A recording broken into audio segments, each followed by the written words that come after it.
Hello, everyone. Welcome to Choral Arts New England's conversation exploring issues around diversity in repertoire for choral and classical musicians. My name is Greg Brown. I'm a composer and conductor living in Western Massachusetts. I serve as board chair for Choral Arts New England, which is celebrating its 40th year of supporting choral excellence, primarily through grant making, but also lately through events online such as this one. We are also embarking on an ambitious campaign to double our endowment so that we can make even more of an impact within our communities. Additionally, this fall, we are offering a special emergency grant program that I invite you to explore on our website. The impetus for today's conversation came out of my frustration at the number of resources that function essentially as laundry lists of pieces and or composers that might help people explore a more diverse repertoire while programming. These resources are very helpful. However, it feels like only one small step in the right direction. I was left wanting more. Conversation about how we got here, about what the pitfalls are, about performance practice, and about the ways that race and culture are embedded within our musics and within how we present them, and so on and so on. With that in mind, I asked 8 musicians if they would be willing to share some of their experiences and thoughts. I divided the group into two panels of 4, and we will be having this discussion today, of course, and also a second conversation around these same topics next Sunday, October 25th at 8 p.m. Eastern. I will share a link for registration for that event as well later through the chat. The format for today's session will be as follows. I will give a brief introduction for our guests and then ask them each to speak for a few minutes, sharing whatever they would like. We will then move to a more open conversation and some questions and answers.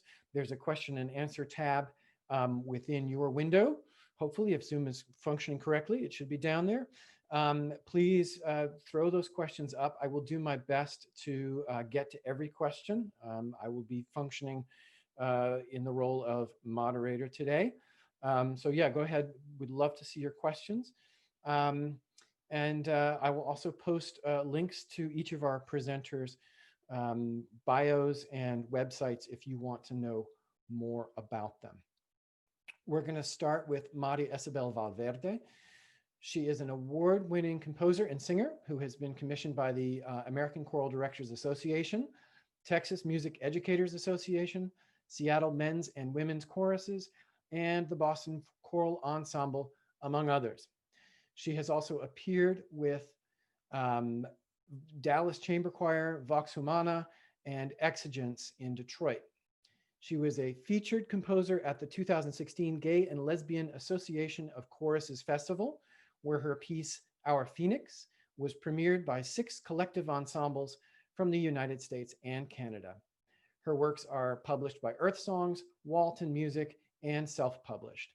She holds degrees from St. Olaf College, the European American Musical Alliance in Paris, France, and San Francisco Conservatory of Music. So welcome, Mari. Hello, thank you so much. I am well known in the community as a trans composer. There are definitely other trans composers out there.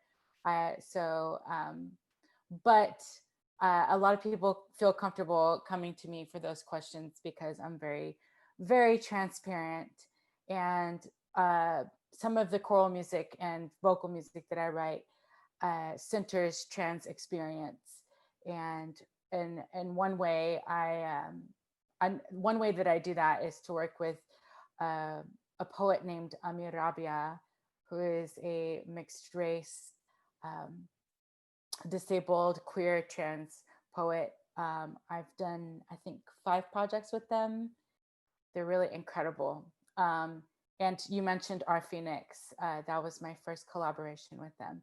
So my music isn't just about trans experience. It's about different things. But I think that that's probably the reason that I'm here or that you found me. But yes, I work with choirs and have lots of experience working with high school voices. And I currently work with a school that offers music lessons to transgender people and music lessons and voice speech lessons.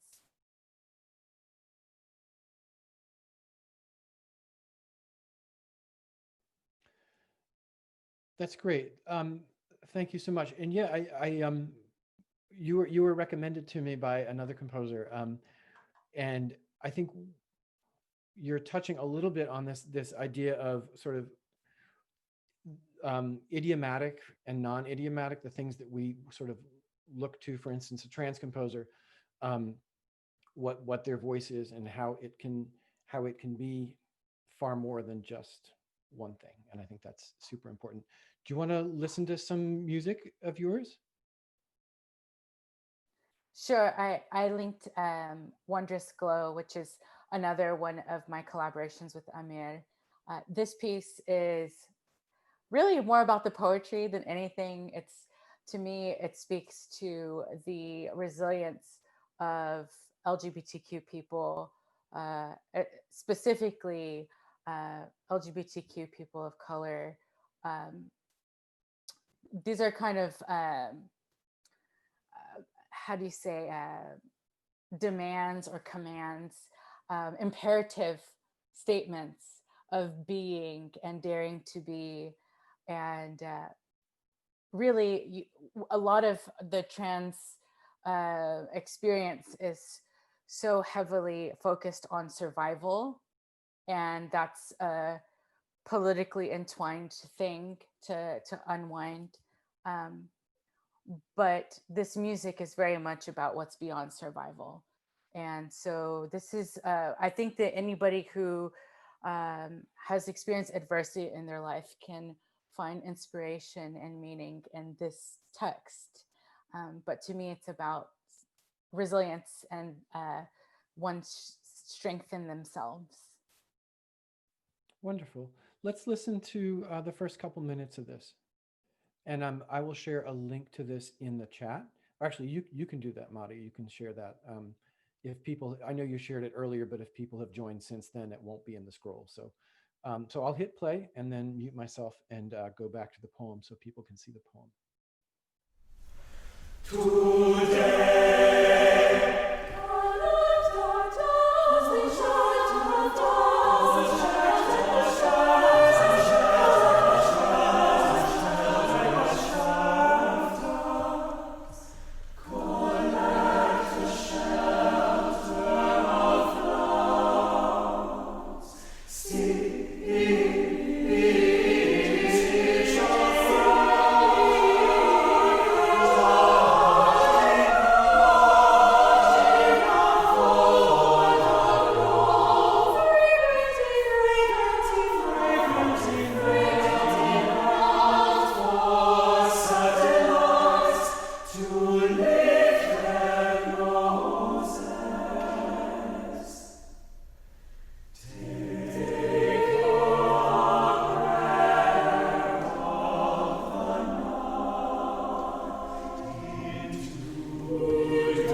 Sorry to cut that off. Let's I want to make sure that that gets linked into the chat so people can see, can follow up and listen to the whole thing if they would like. That's beautiful writing.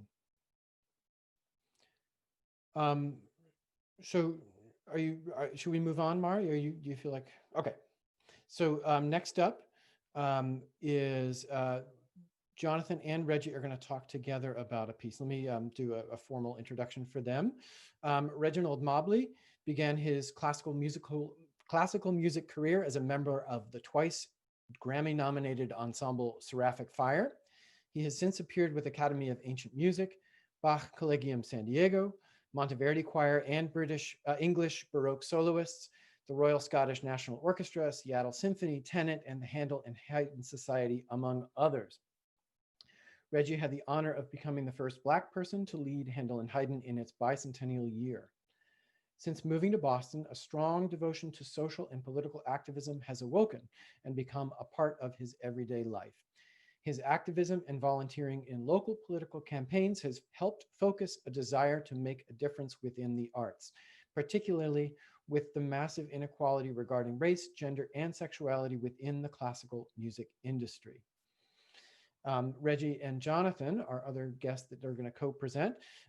Bass baritone Jonathan Woody is a sought-after performer of early and new music in New York and across North America.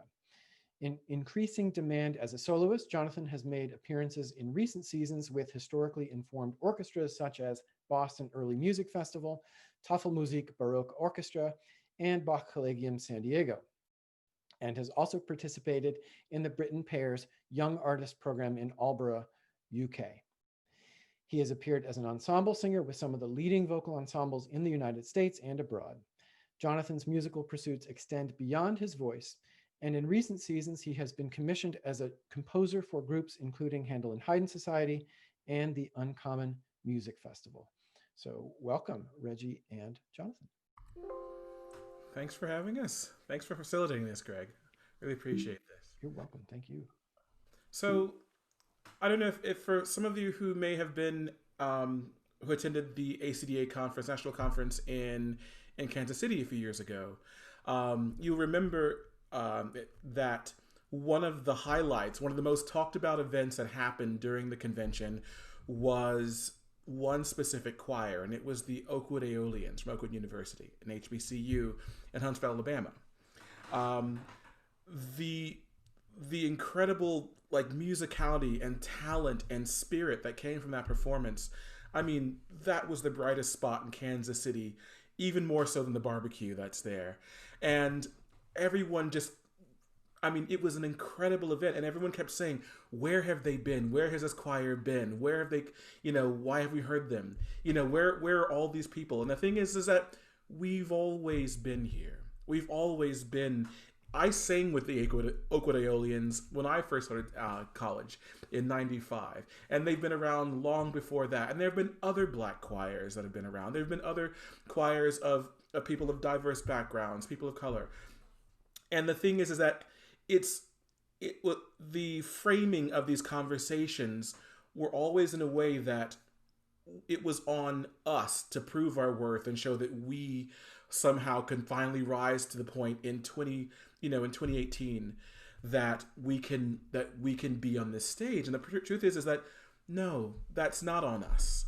That what that is to you, it's just a conversation. But to us, it's a microaggression. And microaggressions are one of those kind of social and emotional barriers that has actually kept us out for so long, even when the actual physical barriers have been gone.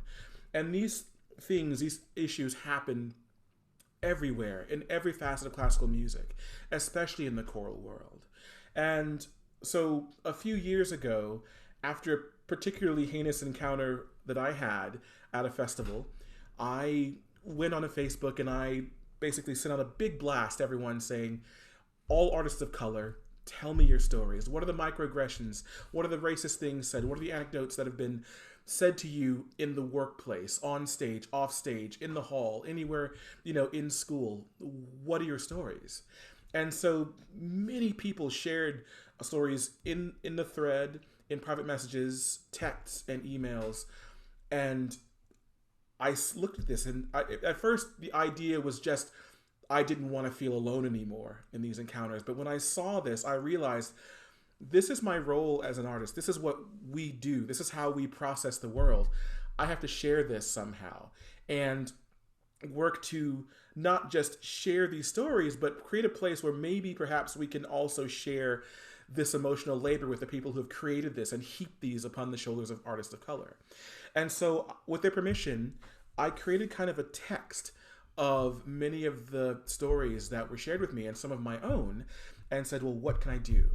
And I've always felt that an ensemble, choral, orchestral, and orchestral, in an ensemble is the blueprint of how a community should work. Everyone coming together to create a common goal and to work together and to share ideas and to be an example for how we should all work together as a wider community. And so I decided that the piece that comes from this must be an ensemble piece, must be a choral piece. And so I contacted my good friend Jonathan, who is as incredible a composer as he is a singer, just a consummate musician, and said, Jonathan can write in just about any style. I wanted to facilitate a piece, commission a piece that was in the style of the music that so many of us are hired to sing, something tonal, beautiful, Baroque, classical, just that where you wouldn't think much about the world around you, but instead of just hearing beautiful music, you are also confronted with the various microaggressions, the emotional labor that's heaped upon us that creates this barrier where even though you are allowed to enjoy this as a listener, particularly white listeners, that we aren't allowed to be in the same place, the same room as you as we're doing it. And so Jonathan created this incredible piece based on lyrics that I compiled, and along with creating a piece tying in the text from the beginning of Solomon, Negro Sum. So I'll go ahead and turn it over to Jonathan to let him talk a little bit about that piece. Well, sure. As a performer of early music for many years, I've many times performed the Monteverdi Vespers, which I'm sure those of you who are listening are familiar with that piece know that it's just an incredibly stunning piece. And yet it contains within it, just as Reggie mentioned, one of these examples of the kind of daily microaggressions that an artist of color might experience, which is that the text, which comes from Song of Solomon, includes the phrase in Latin, nigra sum sed formosa, which means I am black but beautiful. And so just that use of that conjunction in and of itself, causes someone who is black to have to ask, why is that but? Why couldn't it be and, or why couldn't it be anything else? And so as we perform that piece, that's something that we're thinking about when we are artists of color who are presenting something like the Monteverdi Vespers, which, as Reggie said, is something that everyone can sort of sit in the audience and enjoy. And so I thought that was a great place to start, in addition to the stories of people's personal microaggressions that they've experienced, and to kind of interweave those two stories together. So the Monteverdi was certainly inspirational to me in terms of how to create the musical language for this piece. And when we finish chatting, we'll play it so that you can hear it. But I also just really wanted that sensibility of, our presence here in this community, here in this profession of classical music, similar to what Reggie said, to not be sort of taken as a novel or as sort of, I'll share, I guess, in summing this up, one of my experiences as a personal microaggression that I experienced at a summer festival once, where a patron asked me, fully in good faith, but didn't quite even realize the problem with this question, which is that why aren't there more artists of color on the stage? And the fact that this patron came to me to ask the question rather than asking the artistic director of the festival or the board of directors or the patrons themselves, that the onus would be on us as artists of color to answer for, why we aren't better represented, or when we are there, having to sort of prove or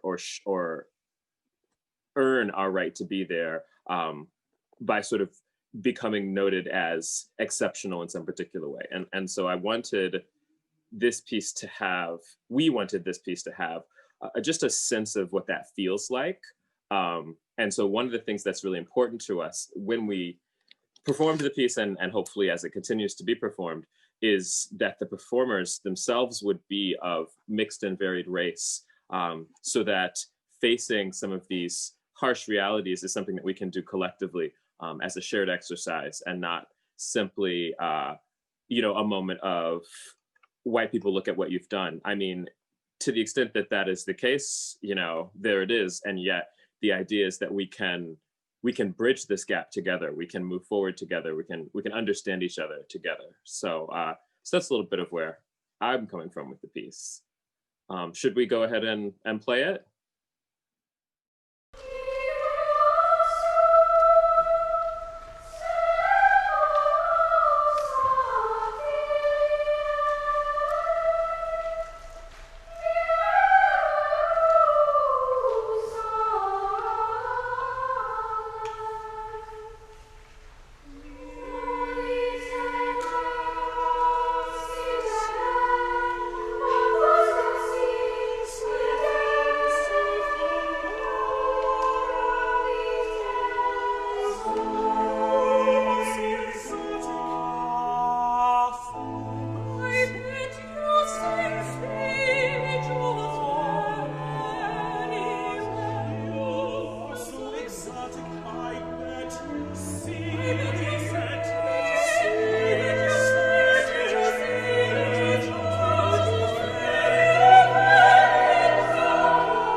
Thank you.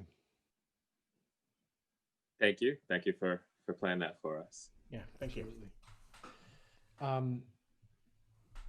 So yeah, there's, let's say, oh, we got a question. Good. All right. So I want to remind you guys, there is question and answer.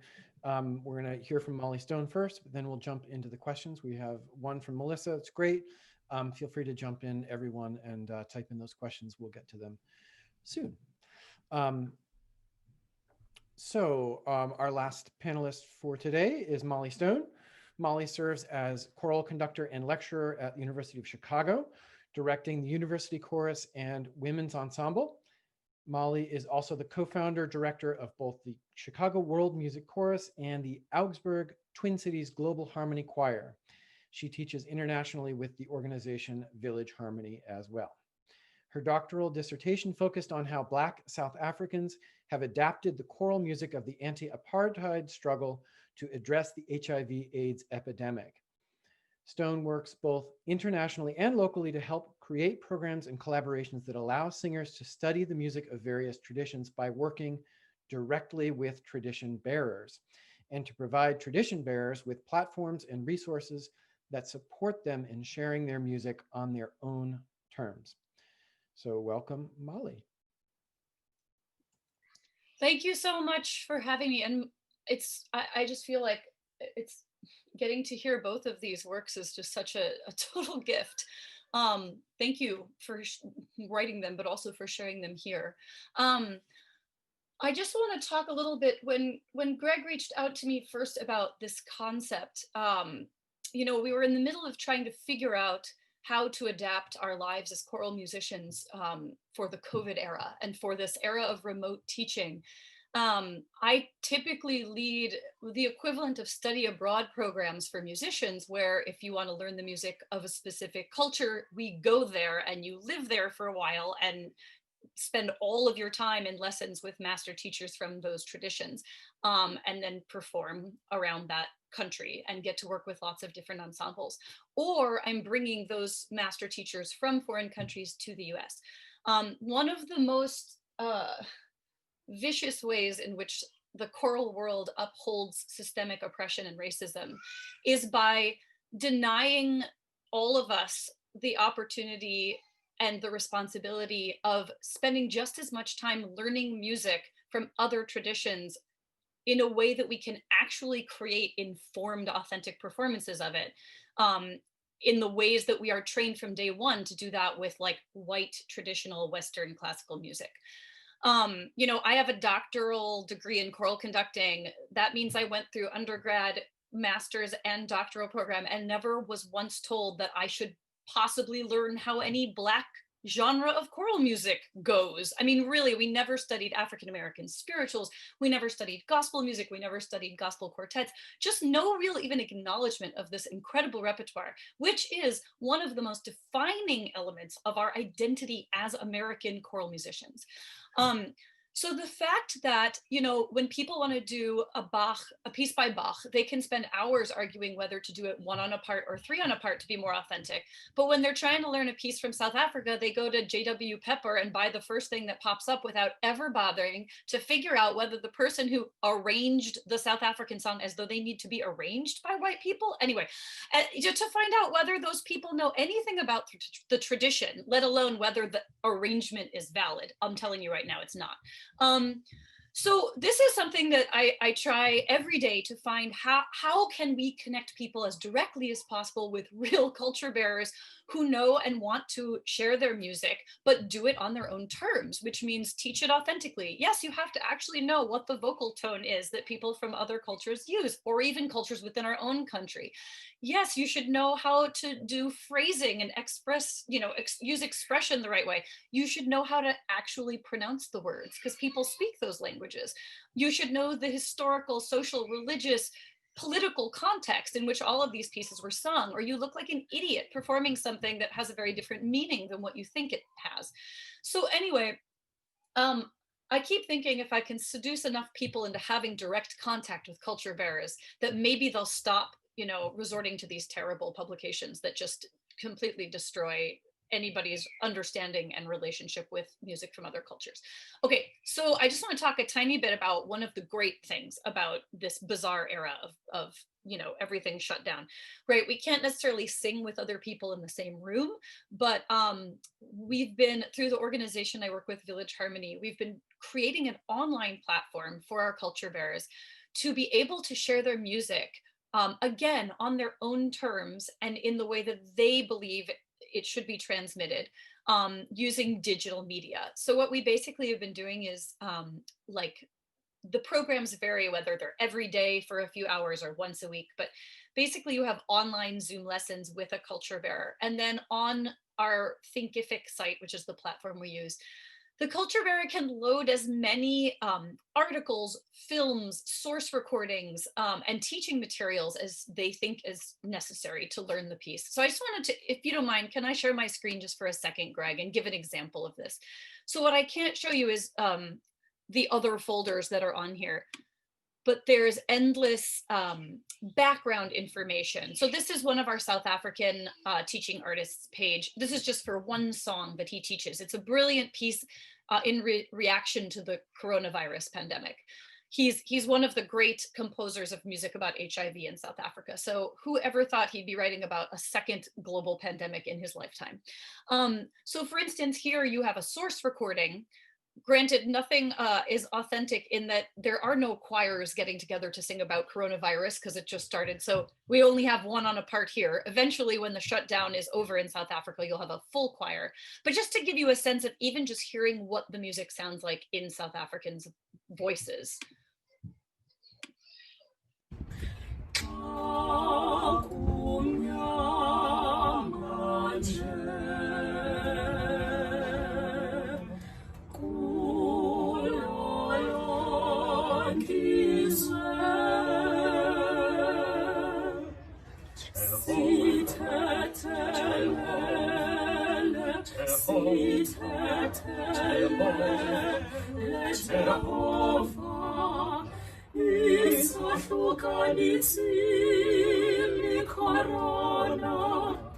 I won't play all of that, but then you have an entire introduction. On another page, there's a whole introduction to the composer where he talks about his life and how he first got into choral music. There's a number of recordings of his music. His own introduction to the piece that he composed, talking about the background. Each part's lyrics and pronunciation tracks given by the composer for both the choir and the soloist, translations, one-on-a-part performances, each voice part individually, so you can hear what the music sounds like in the vocal stylings of the people that actually sing this music. Of course, this is all like one person at a time in his living room because, shut down recording sessions are not all that easy. But then you have the solos. Then there's versions of everything that have subtitles so you can start to sing along, downloadable audio practice files. There's really just so many materials. So we're really excited to be starting to explore ways that we can use platforms like this to give composers and singers from choral traditions around the world both a way to impart their materials more easily, but also ways for choirs to be connected more directly with people who might be half a world away. We're also using this for Black gospel teachers as well, to connect with white choirs that don't seem to have access to any Black gospel choirs in their communities. So we're also using it locally as in addition to internationally. So that's all I'll say about that. That's great, Mal. Thank you. Can you put a link in the chat to those resources so if people want to follow up with their choirs that they can do that? So the first question we have in the Q&A actually touches on something that is interesting to me, and this is this idea of sort of idiomatic and non-idiomatic music. Marcus Garrett talks about this a little bit in various places, the Black Voices Matter pledge, among others. But so here's Melissa's question, which sort of touches on this to some degree. How do you, as performers and composers, view the pressure, especially at this moment, to create art specifically on the subject of your experiences as minorities, as opposed to any other artistic subjects that don't relate as directly to your identity? Do you feel constricted by the increase of these opportunities, or do you celebrate this sea change as a way to express your intrinsic perspective as an artist? So jump in. That's actually a really great question. So thank you for that. If you don't mind, I'll share something that informed my thinking on this issue from a long time ago, before I actually became sort of a composer, someone who considered himself working as a composer. And it was by the bass baritone Gordon Hawkins, Black bass baritone, who's still working, I believe. He was in a production of Porgy and Bess that I sang in like 2005. And he said something along the lines of, anytime I take a contract from a major opera company to sing Porgy and Bess, I don't sign it unless I also get a role singing something that is not Porgy and Bess in the same season. And I just thought that was so cool when he said that to me, and I was a very young singer in the chorus. And so I've tried to think of my composition work that way. And to make sure that if I write something that is sort of speaking specifically to my experience as a Black person, and I want to write it in a way where there's something to the sound of the piece that makes that understandable or relatable, then I try pretty hard to make sure there's some other element to the piece that doesn't have anything to do with my race.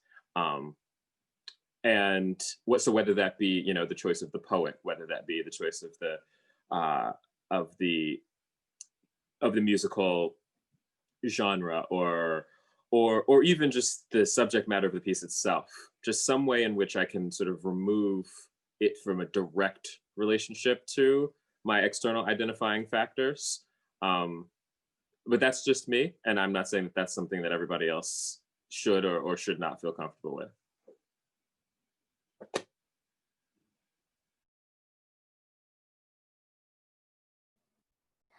I'll go ahead and comment. And my answer is a non-answer, because I see this question, multiple sides of this question, and I find it kind of challenging to respond to. Usually, I just write the music that I'm paid to write. You know, if somebody gives me some parameters, I go away for a while and I come back with something. I don't really pick apart their intentions, or maybe they're pigeonholing me about what I write about or who I am while I write it. And I was recently asked a blunt version of a similar question in a Zoom earlier this month, and the question was, do you feel that, you know, you are the trans composer? To have people like pigeonholed you as the trans composer? And my reaction was basically, I don't really care what people think about me. That's none of my business. I can't control that. I can only control myself. And I think that you can't ask one trans person to speak for the whole trans community. So, you know, there's also a question of the weight put on the shoulders of being a Black composer, or even just being a female composer or an immigrant composer, that people kind of project onto us as minoritized composers. And I don't think that it's our responsibility to accept that. It's water off a duck's back, you know, when somebody asks me something like that, because I'm really just here to work with the people that are excited to work with me. And I'm always looking for people whose work I'm excited about. And I'm happy to discover some new composers today because I don't know y'all very well, but I'm learning also. Thank you for that. Go ahead, Reggie. Go ahead. Sorry. And just to piggyback off of that, and also approach the question as well, Melissa, is I don't know that I see it as pressure. And instead, I actually see it as an opportunity. Before COVID time, before whatever our darkest timeline is right now, I was definitely of that mind of yes, please hire me for my Bach, which I typically am, more than hiring me for, what you see me and how you can use me in the moment. But now that everything is shut down, there is a silver lining in what COVID and what this pandemic time is now, that no one is working, no one's really producing, no one is together. And in this time that we have, we can actually sit the mirror in front of ourselves and look at what our culture and our community is, and decide and understand that post-COVID, post-vaccine, whatever our new normal will be, we right now have the chance to decide what our new normal will be. So what we can do right now is actually, those of us who are really using our voice, it's not our responsibility, and there's not a pressure, but we're using this time to take it upon ourselves and say, listen, when we come to that new normal, we need to make sure it's a lot more femme, it's a lot blacker, it's a lot more queer than it ever was before. When we turn the page into it's just going to be a new book. I'm sorry. Like, it's time to really start over, to reboot the way we see things as an American classical or choral or, as an arts community. And so I think right now, before this, it was kind of annoying to be asked to sing, concerts of spirituals because I'm the black guy they know. But now I'm saying, you know what? Hire me, because I'm going to talk about a few things that you've needed to hear for a very long time. And once we're done, it's time for you to change. The responsibility is, and the onus is now on you to finally listen to what we've been saying that you haven't been hearing for basically, decades, if not centuries now, and really create something where we all move together as a community. Everyone, no one left behind.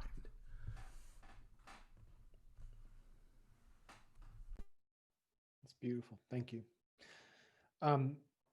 Again, there's plenty of opportunities for questions. I have a couple of questions, but I want to ask you guys, panelists, do you have questions for each other based on what's happened in the last 45 minutes?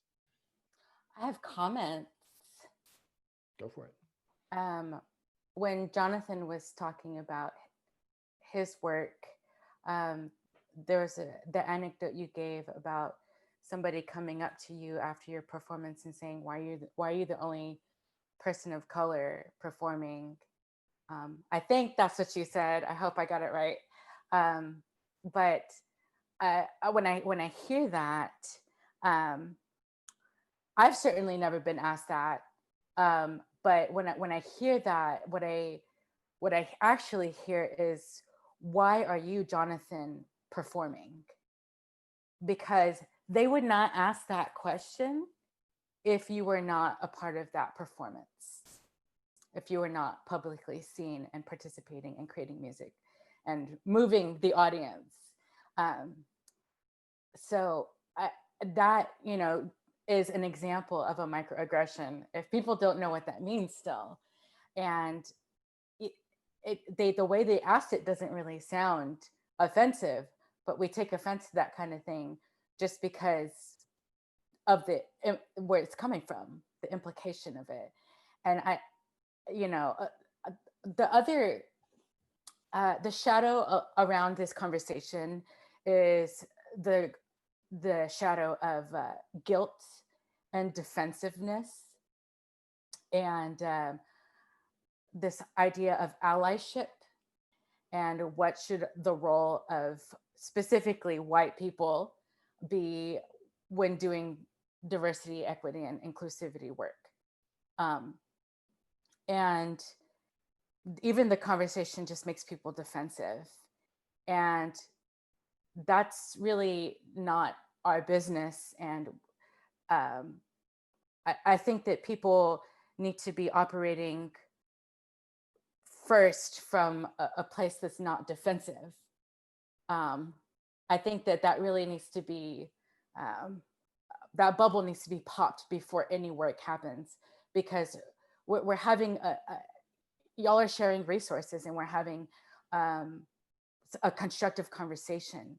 But I just feel like until there's that bubble is popped, people aren't willing to engage in a really vulnerable, transformative way. And part of that work is, of course, listening, but accountability.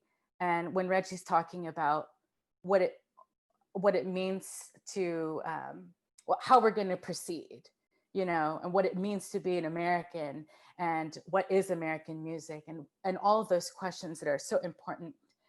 There has not been accountability up to this point for our racist history.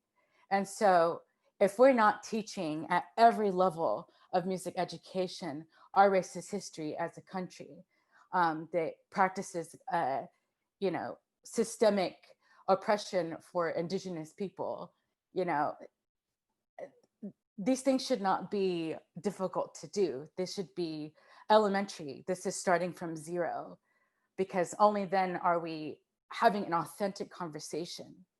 And maybe you're operating in a rural area that is predominantly white people, but are you going to be willing to operate from that radically honest version of yourself? So, and then for Molly, I'll try to make it quick. You were talking about, well, what I thought about when you were talking about it was, J.W. Pepper, that's what it was. And finding African-American spirituals that are arranged by white people, or I'm gonna say merchandise of that nature. For me, I immediately think to transgender people in Hollywood and acting. And we've seen multiple examples in recent years of those roles being cast by cis people playing trans characters. And there are stories from trans actors saying, I auditioned for that role and they gave it to a cis person. But the reason they say that they gave it to a cis person, not a trans person, is because the trans person wasn't trans enough. So this is, but I'm gonna apply this to what you're saying about J.W. Pepper, because here's the danger. When you have a company that has a monopoly, and everybody's buying from them, correct? That's why I say monopoly. I don't know that that's necessarily the case, but it certainly feels that way. When everybody's buying from the same place, their taste in the music, their idea of what is Black music, of what is queer music, is determined by this third party who's not necessarily led by Black, queer, Indigenous, immigrant people. So their idea of what is diversity even is not, they're not operating in a position to deliver that. And so I just think that's extremely dangerous. And I think we need to, as we have continue this conversation, to understand how the money is directed, where the money is directed and why. And I don't expect us to find a solution to that overnight, but I certainly think about this. And when Molly was talking about J.W. Pepper, that's kind of what I thought. And I say that as somebody who has bought from J.W. Pepper and they sell my music, you know? So I'm just wanting a very honest conversation.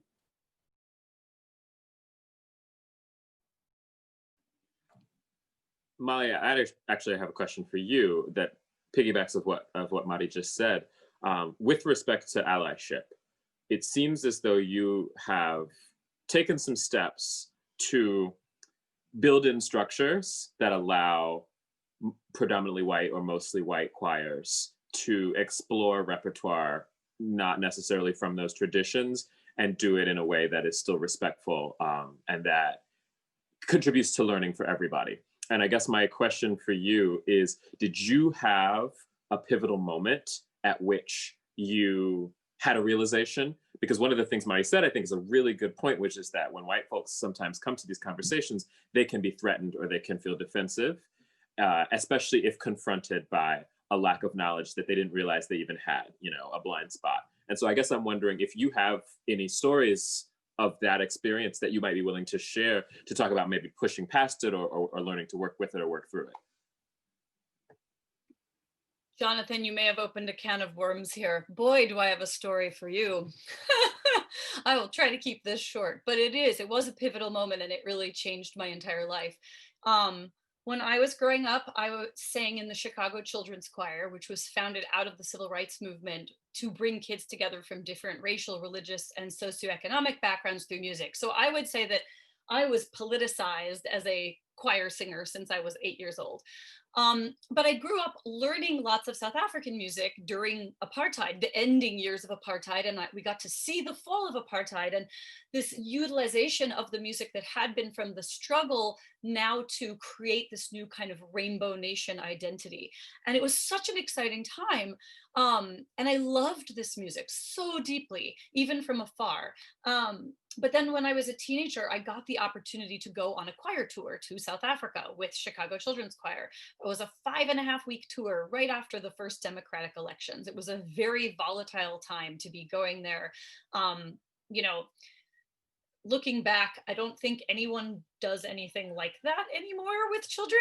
But again, it was absolutely life-changing. And I remember in preparation for that tour, learning some of these South African songs. And in fact, we had learned many throughout my whole childhood, but there was a sort of rush to learn a bunch more right before the tour. So we ordered music online and looked at some of these arrangements. And as you can probably guess, they sounded kind of stale and not very exciting. And, in the scores, it was like, this song was used during the struggle to overthrow the apartheid regime. And we were like, okay. And we're like reading the music and like, okay, I don't really feel it, but okay, we'll see. So we get to South Africa. We do this giant performance, 2 hours worth of music. And our first concert was in one of the townships that, oddly enough, I now work in quite frequently, Guguletu, outside of Cape Town. And it was a middle school. And there were these, 100 kids sitting there. It was their winter and it's quite cold. They were like shivering. This auditorium was falling apart. There was like black mold everywhere. It was a miserable place for these kids to be going to school. And we did our whole performance of Vivaldi and Mozart, classical repertoire, music from around the world, even some Broadway and show tunes. And then it came time to perform our South African repertoire at the end. And suddenly we all were like standing there and we were like, oh my God, what are we doing? This can't be right. Something about this is just terribly wrong. And sure enough, we performed our South African songs and the audience politely clapped. And then my conductor did something that completely changed my life. He looked at the audience and he said, I hear that everyone here knows these songs. So I wanted to just see if you guys would like sing it for us and show us how it really goes. And we're all like, what is he doing? You can't just ask a random audience of people to like bust out in 4-part harmony, which is exactly what they did. And all of a sudden you heard these like little kids are like, Shoshanos. And then all these people stand up, they're making the noise of the train of freedom coming and shoo, shoo, and their bodies all joined together into this giant train. And we were like, it was like we were paralyzed. And all of a sudden these little kids came up to the stage and lifted their hands up to us and like we were like, can you cross the barrier between audience and performer, and the altos, of course the altos got down off the stage and joined, and we were all just singing for an hour, and we watched the way they were moving, we watched the way they moved their mouth to pronounce the words, and the power of this song was like nothing I'd ever felt. It like moved through my body. Anyway, got back on the bus, time to leave. And my conductor sat near me and he was like, why do you look so upset? And he was like, this was the most incredible experience. How can you be? I was a teenager, And I said, well, I don't understand how we come from a country with access to every resource in the world, but we couldn't learn what that music actually sounded like. And he said, well, how did it make you feel to learn the music back home? And I said, it made me feel like the music was simplistic and primitive. And he said, and what did that make you feel about the people who sing it? And I said, it made me think they must be simplistic and primitive. And that really shook me to my core, because then what I saw before me was actually an act of music making that transcended anything I'd ever seen in the Western classical world. And really, I mean, my life was changed, and I knew that I had to spend the rest of my life studying this music. And more so than that, my conductor said, great, well, then your goal also has to be to teach people in the US to learn this music the way it really goes. So that was my pivotal experience. And, you know, there's no room for defensiveness, because in that moment, I realized not just that we learned this music wrong, but that that was intentional. That was part of the system. That was part of teaching me as a young person to not value the music from other cultures as much as we value our own music. And so once I owned that that is built into our system, then unless I'm actively trying to deconstruct that, I can't call myself an anti-racist or even just a good human being, let's be honest. So I'm sorry, that was a really long explanation, but it is like literally the most important thing that ever happened to me. So thank you for asking me. Thank you for sharing that. I had a sneaky suspicion you might have a story like that.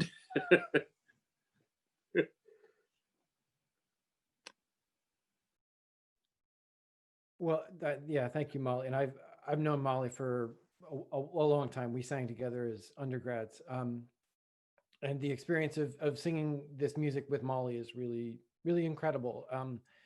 And one of the things that Molly insists is that when there is movement, you know, choreography, I think is probably the wrong word, but movement that goes with these songs, you learn the movement too. That they are integrally married within the expression, that you can't just sing it, you can't just dance it, it's the same experience. So just to sort of put that sort of transition into another question is this idea of performance practice, but not just practice, but how we dress, where we perform. And I was thinking about this when watching Nigra Sum, and I happened to be at that concert. And one of the things that I appreciated about that show was the fact that there was spoken word, there was poetry, there was a string quartet, and it was a whole. And not just that, it was in a space that I'd never heard of. It was in a community that I'd never been to, and I think, again, the sort of the totality of the experience. Maybe Reggie, can you talk a little bit about that program and how you put it together with Handel and Haydn? That program came about as a partnership with Castle of Our Skins. Castle of Our Skins is an ensemble, so it's led by Ashley Gordon, who is an incredible violinist and violist, and just an unbelievable person and human being.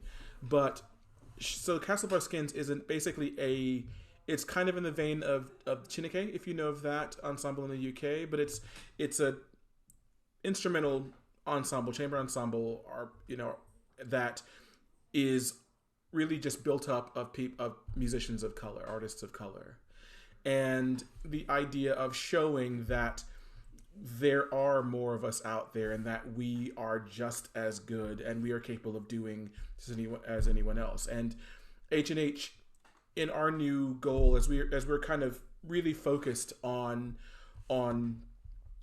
diversity and equity and inclusion, and especially in reintegrating ourselves into the community of Boston, we wanted to partner with them for a concert. And so we got with Ash, and we kind of created this concert of the music of and the art and the works of Black people and Black composers and Black artists. And when we put it together, we thought about, well, where could we do this? Like, what community should this be? And it was pretty quick that Ash pretty much had her own idea. She said, she put her foot down immediately and said, it has to be in Roxbury. Roxbury, if you know, is a historical Black community in Boston. This is the area where, Martin Luther King Jr. Lived and marched, and Malcolm X, and it was also in District 7 of Boston, which is both Roxbury and Back Bay.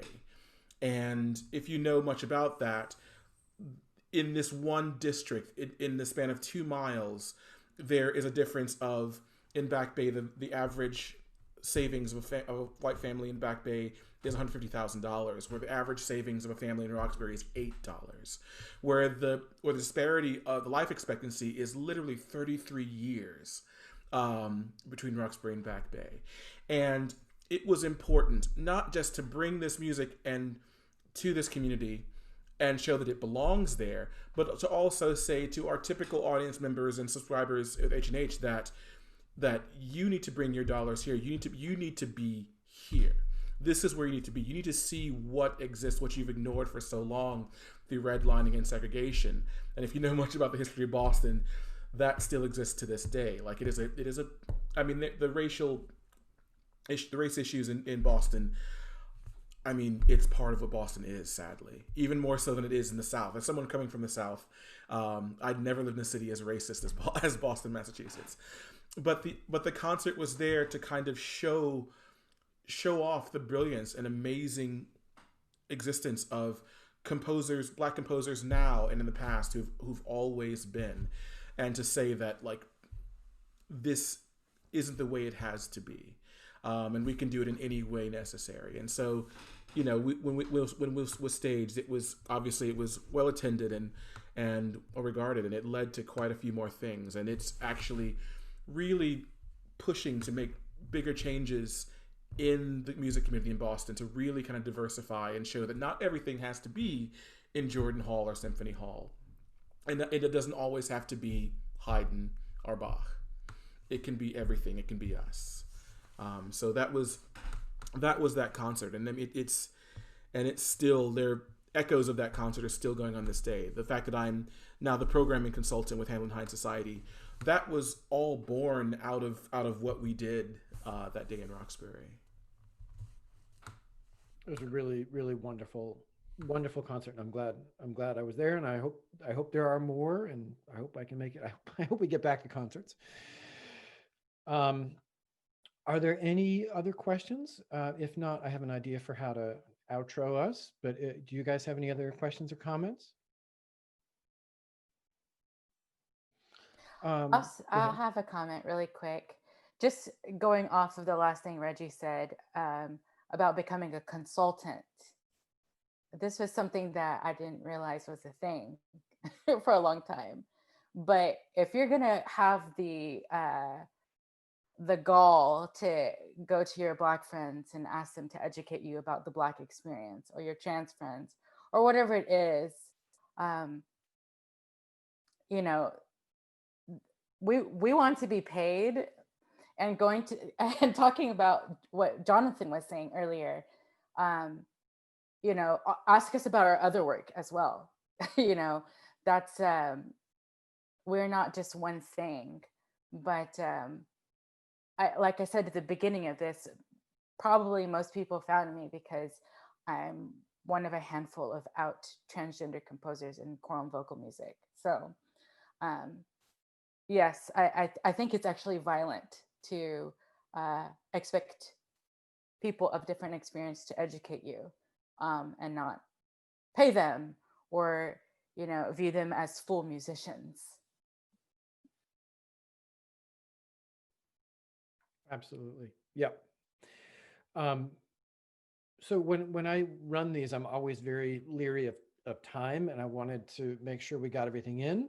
I felt really bad earlier about cutting off Madi's piece. So what I suggest we do is we have another 7 minutes.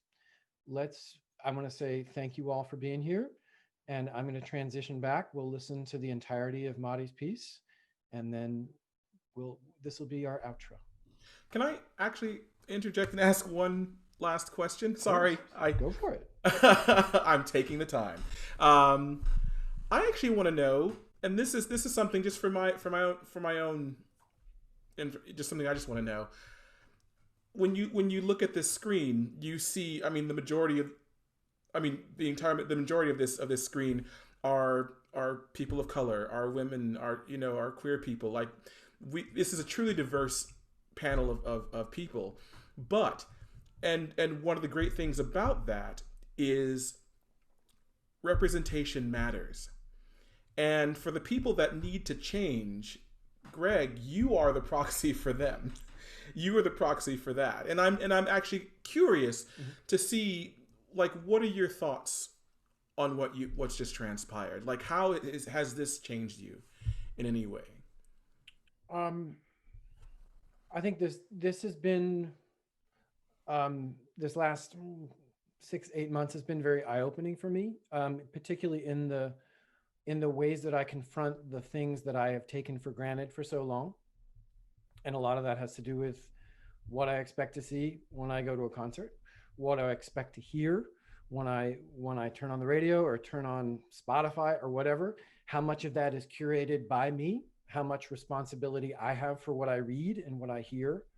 And also how much of that has come out of 40 plus years of being a consumer, part of that passively, part of it actively, and how that's shaped not only my view of what I consume, but also what I produce and how I am a creative person, what responsibilities I have as a creative person, what responsibilities I have as someone who has a platform through this organization, what it means to be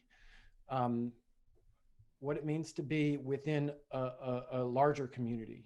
I have kids. I have two teenage boys. I get all emotional. Watching them grow up in this world and wanting to make sure that they have a better, fuller experience with more opportunities as they discover who they are. It would be irresponsible of me as a parent not to help in some way. I did not expect that. That's what this is about. This is about that moment of putting you on the spot and asking you as a cis white gendered male to realize how we've had to be vulnerable and show ourselves in so many ways for our entire existence. And for you to open up in that moment and do that, that's what we're asking. And we're asking for a lot more, because it has to change. And I'm glad that you're doing your best to join us by being that just small corner of this sampling, of being in the minority, and just seeing how much we want to move forward with all of this. So that was just a question I wanted to ask. So thanks for answering and allowing yourself to be vulnerable in this moment. Absolutely. All right. So let's listen to some music. Thank you all for being here. And I'm just happy to see you all. I want hugs when the time comes. Today.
thank you all for being here. Thank you for your time and your experiences. And I wish you well, and I really do hope to see you in person someday soon.